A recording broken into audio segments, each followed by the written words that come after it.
સભ્ય સમાજનું માથું શરમથી ઝૂકી જાય એવી હરકત દ્રશ્યમાં દેખાતા આ શખ્સોએ કરી કરોડો હિન્દુઓની લાગણીઓને તાર તાર કરી નાખી છે। આ વૃદ્ધનું નામ ગણેશ ટાંટિયા છે, જ્યારે બીજાનું નામ પ્રકાશ ઠાકોર છે। આ બંને એવી હરકત કરી છે જે સાંભળીને પગ તળેથી જમીન સરકી જશે।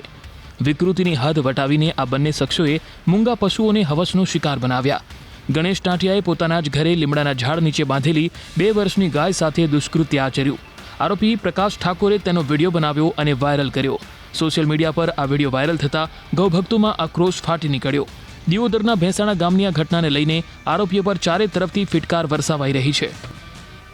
ગૌ માતાનો અશ્લીલ વિડીયો જોયો ત્યારે મને જોતા એવું લાગ્યું કે અમારા ગામ ભેંસાણાનો હોય, જે મારા ગામના પટેલ ગણેશભાઈનો હોય। મને ખૂબ આત્માને દુઃખ લાગતા મેં આજે પોલીસ સ્ટેશન ગયેલો અને પોલીસ સ્ટેશન ગયા બાદ અમારા પીઆઈ જોશી સાહેબને મળ્યો, તેમજ જોશી સાહેબે પણ એસપી સાહેબને વાત કરી। એમણે પણ પોઝિટિવ એવું કીધું કે તમતારે ઘણાભાઈ તમારે જે ફરિયાદ દાખલ કરવી હોય કરો, અમે ફરિયાદ લેવા માટે તૈયાર છીએ।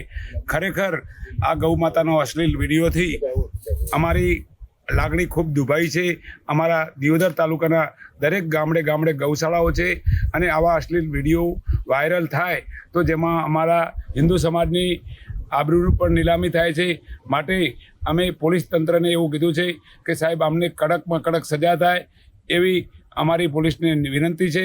અમારા હિન્દુ સમાજની લાગણી દુભાઈ છે, માટે આમના જે આરોપીઓ મેં હાલ એક નામજોગ ફરિયાદ દાખલ કરી છે, પણ તપાસ દરમિયાન જે નામો આમાં ખુલે, જે કસૂરવાર નીકળે એમના દરેક ઉપર ગુનો દાખલ થઈ એમના ઉપર કાયદાનો સંકંજો કસાવવો જોઈએ। આ વિડીયો વાયરલ થતા સમગ્ર વિસ્તારની અંદર રોષ ફાટી નીકળ્યો છે કે આવા લોકોને કોઈ પણ હિસાબે કડકમાં કડક સજા કરી અને ફાંસીની સજા આપવામાં આવે તો પણ ઓછી છે એવું કૃત્ય આ વ્યક્તિ દ્વારા કરવામાં આવ્યું છે।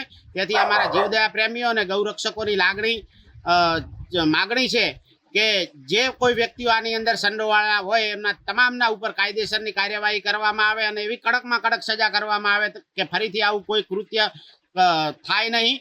અને સરકારશ્રીને પણ નમ્ર વિનંતી છે કે આ જે ગૌમાતા સાથે કૃત્ય કર્યું છે તેના જે તે આરોપીઓ હોય તેમને કડકમાં કડક સજા કરવામાં આવે તેવી અમારી નમ્ર અરજ છે। તારીખ 2/4/2026 રોજ એમના ઘરે લીમડાના ઝાડ નીચે એક 2 વર્ષની નાની ગાય એમની સાથે એમને અશ્લીલ કૃત્ય કરેલું હતું તેવું એ જણાવે છે। અને એ સમયે પ્રકાશભાઈ તખાભાઈ ઠાકોર તેમના ઘરે આવેલ અને તેમને આ કાર્ય કરવા માટે જણાવેલું અને એમને આ કૃત્ય કરેલું હતું।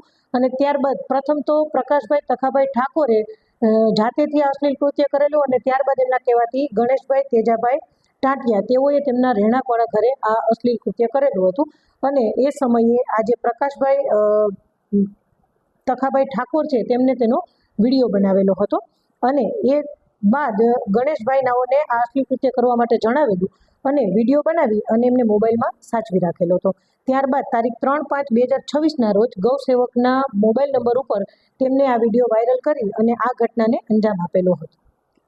હાલ તપાસનો વિષય છે અને એ તપાસ ચાલુ છે। અને હાલ ગણેશભાઈ તેજાભાઈ ટાંટિયા રહેવાસી ભેંસાણા તાલુકો દિયોદર અને પ્રકાશભાઈ તખાભાઈ ઠાકોર રહેવાસી ભેંસાણા તાલુકો દિયોદર એમને રાઉન્ડ અપ કરી અને આગળની કાર્યવાહી પોલીસ સ્ટેશન ખાતે ચાલુ છે।